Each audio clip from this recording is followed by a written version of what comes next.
او بسم الله الرحمن الرحیم. السلام علیکم ګرانو هیوادوالو.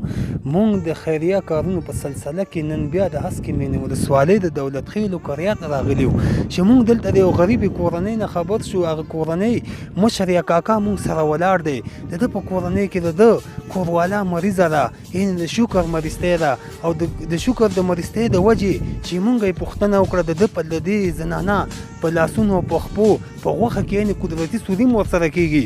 او کاکا تاسو وینئ چې مونږ سره ولاړ دی. کاکا د خپلې کورواله ډېرې دوايانې کړي.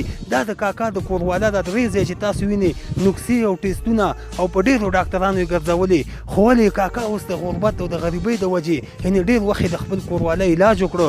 کاکا اوس وایي چې نه مې کېږي، اوس غریب کار یم، اوس مې نشته دی، په خپله مې وینئ چې یعنې د وجود نه همدغسې دی او کمزوری دی، بېدسته دی.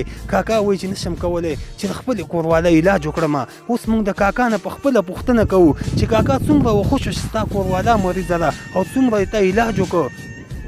السلام علیکم ورحمت الله وبرکاته. ډیره زیاته مننه چې زموږ د غریب کارو خلکو او دوی راغله زموږ پوښتنه یې وکړه. الله دې دوی سره ډېر ښه وکړه او زه خپل ځان ډېر تنه خوشحاله یم. دا اته کاله د ومه مسلسل وکړه، شکر یې په خوږو تېرېدلي، نو هېڅ وسه نه لرم. دا شپږ ناستې وشوې په کټ کې غریبه پرته ده او فریاد او شور کا، خو زما وسه نه رسېږي. نو زما دغه پیشنهاد دی چې تاسو سره د خدای ښه وکړه او زموږ د غریب کارو پوښتنه تاسو وکړئ چې موږ الله پاک پروردګار ښه کړه. او زموږ وسه قدرت نه لرو، خو ډېره زیاته مننه او خوشحاله سوم چې زموږ د غریبو پوښتنه شي او زموږ د غریبو عرض تاسو واخلئ. الله تاسو سره ډېر ښه وکړه. مننه کوو د کاکا نه. د کاکا خبره مې هیوادوالو په خپله واورېدې. د کاکا کیسه واقعا ډېره دردونکې وه. کاکا وایي چې کورواله مې په کور پرته ده، نشم کولی، یعنې د کورواله علاج یې کېدونکی دی، خو وجې د څه وجې پاتې دی. کاکا وایي چې نور مې وس او طاقت نشته، هېڅ توان مې نشته چې په خپل کورواله نه داسې بودیجه لرم چې خپله کورواله نوره بوځم یعنې ډاکټرانو ته او د هغې دپاره د علاج دوی یا څه کم نور څه وکړم. خو عزیزانو د کاکا خبرې مو واورېدې.